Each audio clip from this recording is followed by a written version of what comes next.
Selanjutnya, terima kasih kepada Pak Syarifuddin telah memberikan kelompok kami kesempatan untuk menyampaikan materi hasil diskusi kami. Berikut adalah nama-nama anggota kami.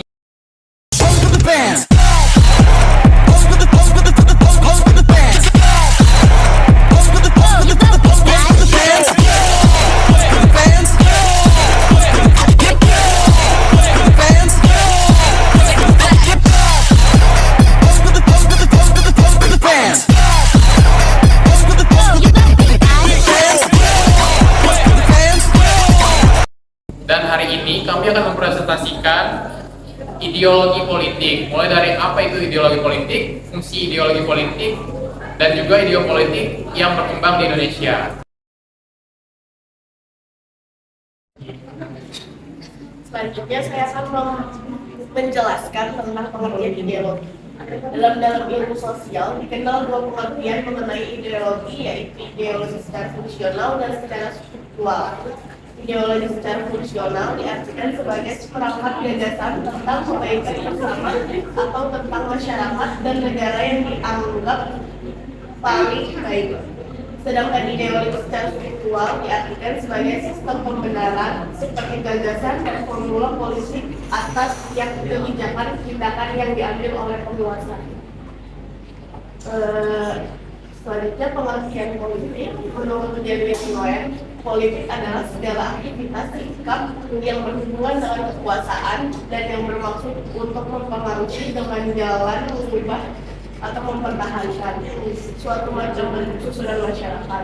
Sementara itu, menurut William Sugiarto, politik adalah kegiatan yang menyangkut cara bagaimana suatu kelompok mencapai keputusan yang bersifat kolektif dan memiliki melalui usaha untuk mendamaikan perbedaan di antara anggota. Dapat disimpulkan ideologi politik memiliki pengaruh yang besar terhadap bagaimana seseorang atau sekelompok individu mengambil tindakan atau keputusan dalam berpolitik. Seringkali ideologi didefinisikan sebagai cara berpikir untuk menentukan mana yang baik dan buruk. Dalam konteks politik, ideologi politik dikaitkan untuk menyampaikan gagasan yang ingin disampaikan oleh kelompok tertentu. Ideologi politik berfungsi dalam membentuk dan mengarahkan tindakan tentang kebijakan yang akan ditetapkan oleh suatu negara. Para ahli memiliki definisinya masing-masing terhadap fungsi ideologi politik. Salah satunya adalah Karl Marx yang menyampaikan bahwa ideologi merupakan alat untuk mencapai kesetaraan dan kesejahteraan bersama dalam masyarakat. Dia mengartikan ideologi sebagai pandangan hidup yang dikembangkan berdasarkan kepentingan golongan ataupun kelompok tertentu dalam bidang politik maupun sosial. Selanjutnya ada perkembangan ideologi politik dunia. Yang pertama ada kapitalisme. Kapitalisme merupakan sistem ekonomi yang membiarkan individu mengejar kemakmurannya masing-masing tanpa intervensi dari pemerintah. Kapitalisme merupakan sistem perluasan industri menuju skala nasional dan internasional dalam rangka menyejahterakan pemilik. Di sini ada dua ahli. Yang pertama ada Edelstein 1990. Itu dia tidak menganggap kapitalisme hanya sebagai sistem ekonomi, tetapi juga sebagai sistem sosial yang luas. Sementara Hayek 1978 menganggap kapitalisme sebagai manifestasi liberalisme ekonomi. Yang kedua yaitu komunisme, yang dimana sistem organisasi sosial, semua properti dimiliki oleh komunitas dan setiap orang berkontribusi dan menerima sesuai dengan kemampuan dan kebutuhan mereka. Di sini ada komunisme menurut Darmo Hadjo Apandi 2012 yang memiliki beberapa ciri khusus. Yaitu yang pertama, ateisme, yaitu di mana pengaturnya tidak percaya adanya Tuhan, dalam arti bahwa kehidupan manusia berdasarkan atas evolusi dan kehidupan ini dibentuk oleh hukum-hukum kehidupan tertentu. Di mana mereka menganggap sebagai penghalang kemajuan. Agama memelihara kekolonialan bahkan pengaruh ideologi ini dianjurkan untuk bersikap anti agama. Yang kedua yaitu ada dogmatisme. Dogmatisme ini yang dimana dia tidak percaya pikiran orang lain, artinya ajaran-ajaran baku berdasarkan pikiran Marx, Engels, Habermas begitu saja. Yang ketiga yaitu otoritas, yang dimana pelaksanaan politik berdasarkan kekerasan. Yang keempat yaitu pengkhianatan terhadap HAM, yang dimana artinya dia tidak mengakui adanya hak-hak asasi manusia. Yang kelima ada diktator, yaitu kekuasaan pemerintah dipegang oleh partai komunis dan golongannya dilenyapkan. Yang keenam ada interpretasi ekonomi, yang dimana sistem ekonomi diatur secara sentralistik, artinya pengaturan dan penguasaan ekonomi dipegang oleh pusat.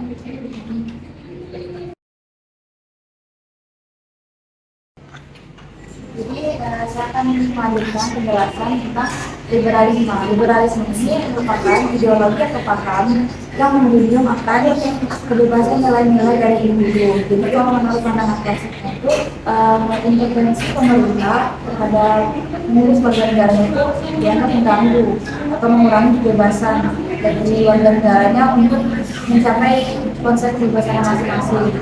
Nah, paham ini telah berkembang sejak abad 18 sampai 19 di Prancis dan Inggris disebut sebagai gerakan kebebasan individu.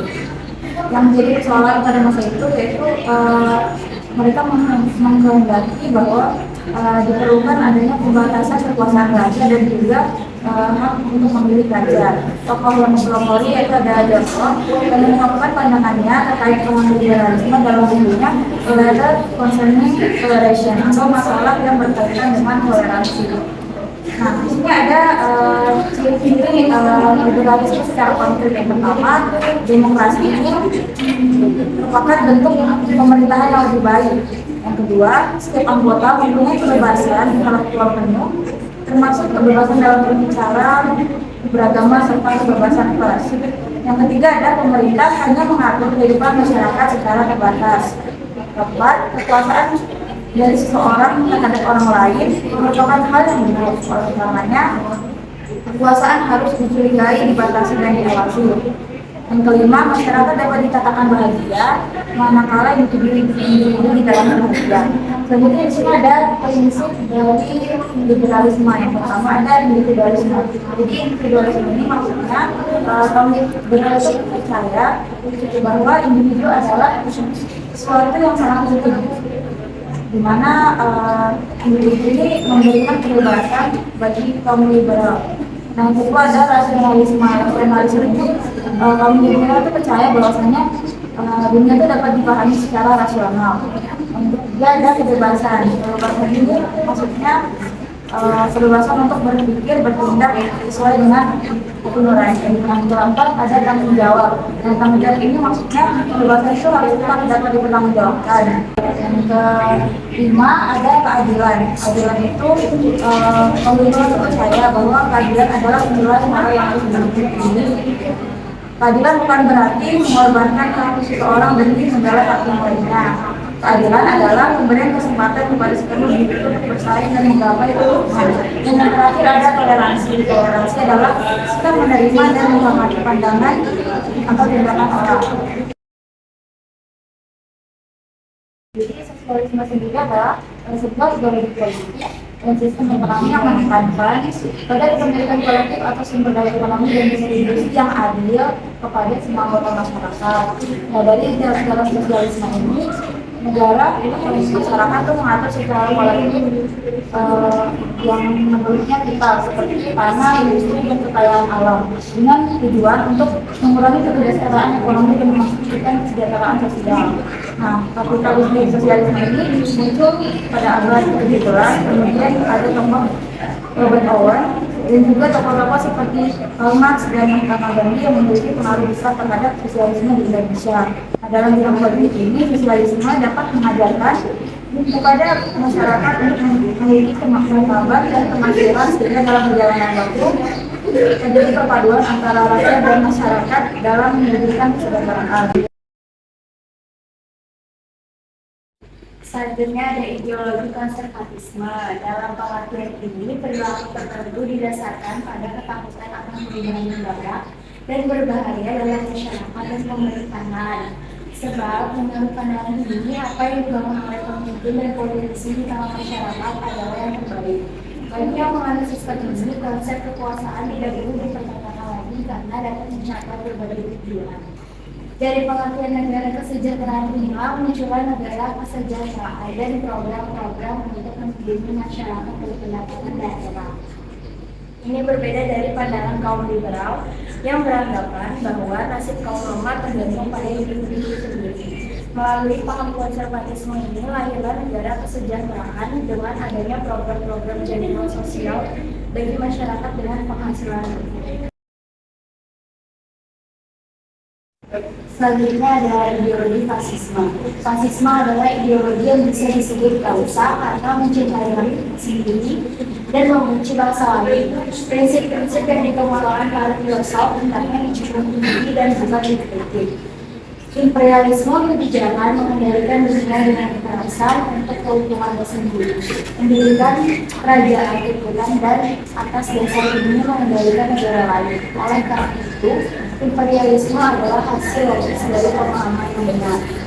Menurut Giacomo di Raggio, fasisme yang berkembang di Jerman menjadi nazisme memiliki beberapa ciri antara lain yang pertama, rasialisme. Pengikut ideologi ini tidak bebas berpikir terhadap ideologi itu sendiri. Semua orang harus tunduk pada pikiran yang telah diletakkan oleh ideologi. Dogma yang telah diletakkan oleh pelaksana ideologi harus diikuti dengan teratur tanpa adanya kritik. Yang kedua, diktator. Ajaran ini menganggap bahwa kritik adalah suatu kejahatan.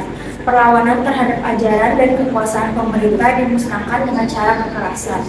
Yang terakhir ada imperialisme. Imperialisme adalah politik untuk menguasai dengan paksaan seluruh dunia untuk kepentingan diri sendiri yang dibentuk sebagai imperiumnya, hak pemerintah atas dasar tersebut. Mereka melakukan penguasaan atas bangsa lain. Akibatnya, imperialisme adalah suatu akibat logis dari paham yang realistis.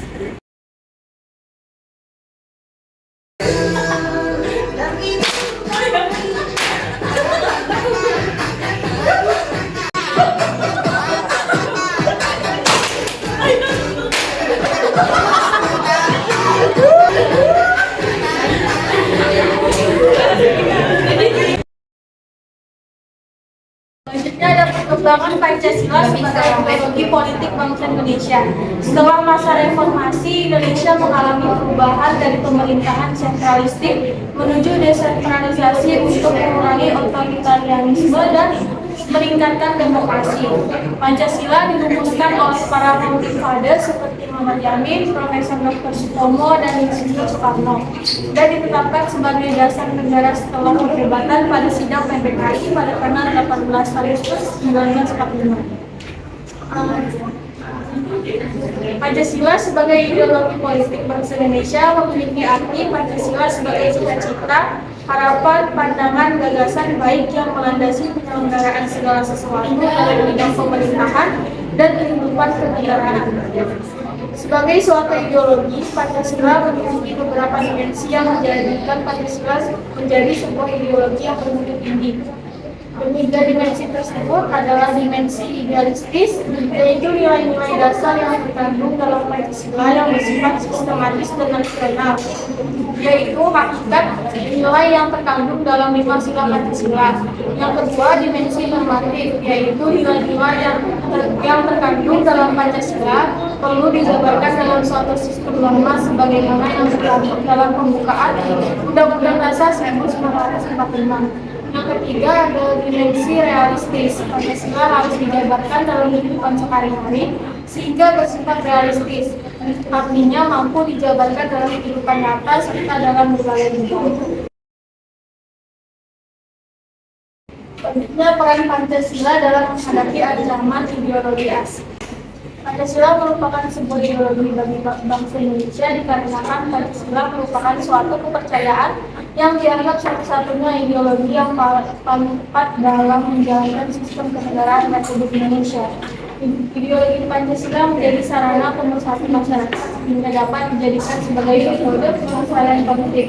Hal ini dapat ditelusuri dari gagasan para pendiri negara Indonesia tentang pentingnya mencari nilai-nilai bersama yang dapat mempersatukan berbagai golongan masyarakat Indonesia. Yang terakhir ada penilaian terhadap berhasil tidaknya penerapan suatu ideologi politik di suatu negara atau masyarakat. Kondisi bangsa Indonesia saat ini dapat dilihat dari perilaku dan kepribadian masyarakat Indonesia yang tercermin pada tingkah laku masyarakat Indonesia sehari-hari. Perilaku masyarakat Indonesia saat ini tidak sesuai dengan nilai-nilai Pancasila yang menjadi ideologi bangsa Indonesia. Hal tersebut dapat dilihat dari penyimpangan sila pertama saat ini kita jumpai pada generasi muda, yaitu bertakwa kepada Tuhan Yang Maha Esa. Maka dari itu, masyarakat harus memiliki kesadaran tinggi akan hak dan kewajiban sebagai pribadi, anggota atau keluarga masyarakat, dan sebagai warga negara. Pendapat dari Sukoyono 2013, yang pertama, masyarakat memiliki kesadaran yang tinggi akan hak dan kewajiban sebagai pribadi atau anggota keluarga masyarakat. Yang kedua, sebagai pribadi dapat bersikap dan bertingkah laku sebagai insan hamba Tuhan. Yang ketiga, sebagai anggota keluarga masyarakat mampu menduduki dirinya secara tepat sesuai dengan fungsi dan tugasnya. Yang keempat, sebagai warga negara diharapkan paham akan hak dan kewajiban sesuai dengan peraturan perundang-undangan yang berlaku.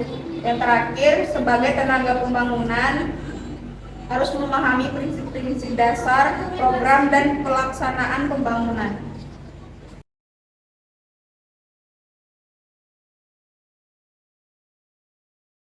Aku menanya tadi kan kalian udah menyebutkan ada ideologi konservatisme sama liberalisme.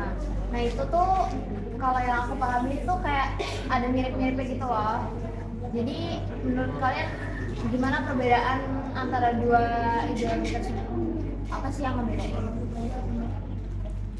Kondisi menjawab mengenai perbedaan liberalisme dan konservatisme. Liberalisme cenderung mendukung kebebasan individu, di mana persaingan harus bebas dan peran pemerintah yang terbatas. Sementara konservatisme cenderung mempertahankan nilai-nilai tradisional, moralitas yang berakar pada agama. Nah, jadi kan tadi ada banyak nih ideologi yang digunakan di dunia. Nah, terus ada nggak sih ideologi yang paling dominan yang digunakan di banyak negara gitu? Pertanyaannya tadi ideologi politik apa yang dominan di dunia dan contoh negaranya. Nah, jadi menjawab dari pertanyaan itu ideologi yang dominan di dunia itu ada liberalisme. Nah, liberalisme ini asal muasalnya berasal dari kawasan barat, tepatnya di Eropa, pada masa revolusi industri. Nah, sedangkan yang negara yang menganut ideologi ini ada Amerika Serikat, ada juga Jepang dan juga Korea Selatan. Nah, ini ideologi ini banyak diterapkan karena menekankan kepada kesejahteraan individunya. Nah, individunya itu dibebaskan untuk berinovasi dan juga membuka usaha dan meningkatkan kesejahteraannya masing-masing. Dan ini memang cocok untuk warga negaranya tersebut. Jadi ideologi itu memang cara berpikir yang baik dan benar untuk yang sesuai sama negaranya masing-masing gitu. Saya mau nanya, apa yang bisa dilakukan Indonesia untuk memperkuat ideologi Pancasila berdasarkan segi budaya? Selanjutnya saya akan menjawab pertanyaan dari Gita. Dia bertanya hal apa yang bisa dilakukan oleh Indonesia untuk memperkuat ideologi Pancasila dari segi nilai budaya. Nilai-nilai Pancasila perlu dikuatkan dengan pendekatan budaya melalui pemerintah, yaitu Kemdikbud harus menyusun strategi yang tepat, efektif, dan partisipatif tanpa paksaan. Bisa dilakukan dengan membangun fasilitas atau pos-pos budaya di semua wilayah dalam rangka melestarikan sekaligus mengembangkan kebudayaan lokal yang ada di masyarakat. Dampak globalisasi bagi ideologi negara. Jadi saya akan menjawab pertanyaan dari Raisya. Yang pertanyaan itu, adakah dampak globalisasi terhadap ideologi negara? Jawabannya itu ada, karena dampak globalisasi terhadap ideologi negara dapat berupa pengaruh penyebaran ide dan nilai-nilai dari luar yang dapat mempengaruhi pandangan dan keyakinan politik masyarakat, serta menimbulkan tantangan terhadap kedaulatan negara dalam mengelola urusan dalam negeri. Saya mau nanya, apakah ada korelasi antara ideologi yang diterapkan di suatu negara dengan kesejahteraan masyarakatnya? Terima kasih. Baik, saya akan menjawab pertanyaan dari Elvina. Pastinya ada korelasi antara ideologi suatu negara dengan kesejahteraan masyarakatnya. Tapi di sini saya ingin mendapatkan definisi lebih jelas mengenai kesejahteraan masyarakat yang dimaksud di sini. Karena ekonomi bukanlah faktor satu-satunya yang menentukan kesejahteraan masyarakatnya. Contohnya seperti Korea Utara yang masyarakatnya cenderung menjalani kehidupan yang tradisional dan sederhana, tetapi pemerintahannya dapat memastikan keamanan dan keberlangsungan hidup mereka melalui kekuatan militer dan pertahanannya.